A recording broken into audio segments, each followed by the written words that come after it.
శ్రీకాకుళం జిల్లాలోని శ్రీముఖలింగం పుణ్యక్షేత్రం ఆంధ్రప్రదేశ్లో ఒక ప్రముఖమైన పురాతన ఆలయం. ఈ క్షేత్రాన్ని దక్షిణ కాశీగా కూడా పిలుస్తారు. ఈ పుణ్యక్షేత్రం శ్రీకాకుళం జిల్లాలో వంశధార నదికి ఎడమ ఒడ్డున ఉంది. ఇక్కడ శ్రీ ముఖలింగేశ్వర స్వామి, భీమేశ్వర స్వామి, సోమేశ్వర స్వామి అనే 3 శైవ ఆలయాలు ఉన్నాయి. ఈ 3 ఆలయాలు త్రిశూలాకృతిలో నిర్మించబడ్డాయని చెబుతారు.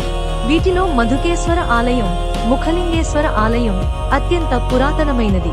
ఈ ఆలయాలు క్రీ.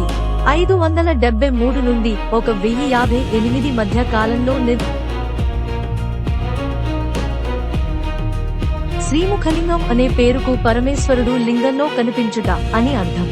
ఈ దేవాలయంలోని శివలింగాన్ని ఏ దిశ నుండి చూసినా భక్తుల వైపు చూస్తున్నట్లుగా ఉంటుంది.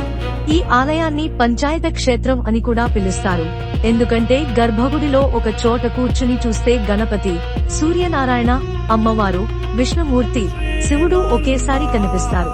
ఇప్పచెట్టు మొదలు నుండి ఈ లింగం వెలసిందని ఇక్కడి స్థల పురాణం చెబుతుంది. అందుకే దీనిని మధుకేశ్వరాలయం. ఇక్కడ అగ్నీశ్వరుడు, యమీశ్వరుడు, నైరుతీశ్వరుడు, వరుణీశ్వరుడు, వాయువీశ్వరుడు, ఇంద్రీశ్వరుడు మరియు డుండి గణపతులు కూడా మీకు దర్శనమిస్తారు. కాశీలో లింగం, గంగలో స్నానం, శ్రీశైలంలో శిబిరం, శ్రీముఖలింగంలో ముఖ దర్శనం చేసుకుంటే మోక్షం సిద్ధిస్తుందని భక్తుల నమ్మకం. శ్రీముఖలింగం దేవాలయ శిల్పకళా సౌందర్యం చాలా అద్భుతమైనది. ఇది ప్రాచీన కళింగ శిల్పకళా శైలికి ఒక గొప్ప ఉదాహరణ. ఇక్కడి ఆలయాల గోడలు, మండపాలు మరియు స్తంభాలపై చెక్కిన శిల్పాలు ప్రతి ఒక్కరిని ఆకట్టుకుంటాయి. ఇక్కడి రాతి శిల్పాలు అత్యంత సున్నితంగా, సూక్ష్మమైన వివరాలతో చెక్కబడ్డాయి. కళింగ రాజుల కాలం నాటి కళాకారుల ప్రతిభకు ఇవి నిలువెత్తు సాక్ష్యం. దేవాలయ గోడలపై నృత్యం చేస్తున్న నకీమణుల శిల్పాలు ఎక్కువగా ఉన్నాయి.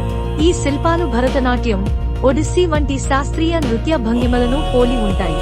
రామాయణం, మహాభారతం మరియు ఇతర పురాణాలలోని ఘట్టాలు శిల్పాల రూపంలో చిత్రీకరించబడ్డాయి. విష్ణువు, శివుడు, గణపతి, సూర్యనారాయణ వంటి హిందూ దేవతలతో పాటు వివిధ శ్రీముఖలింగం కేవలం ఒక పుణ్యక్షేత్రమే కాకుండా భారతీయ శిల్పకళా చరిత్రలో ఒక ముఖ్యమైన ఘట్టాన్ని తెలియజేసే ఒక అద్భుతమైన కళా కేంద్రం అని చెప్పవచ్చు. తప్పకుండా దర్శించుకుని జన్మ ధన్యం చేసుకోండి.